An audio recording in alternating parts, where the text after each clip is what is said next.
राति पाहिले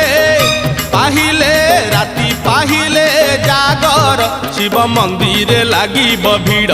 हइलो शिव मंदिर लागिब भीड़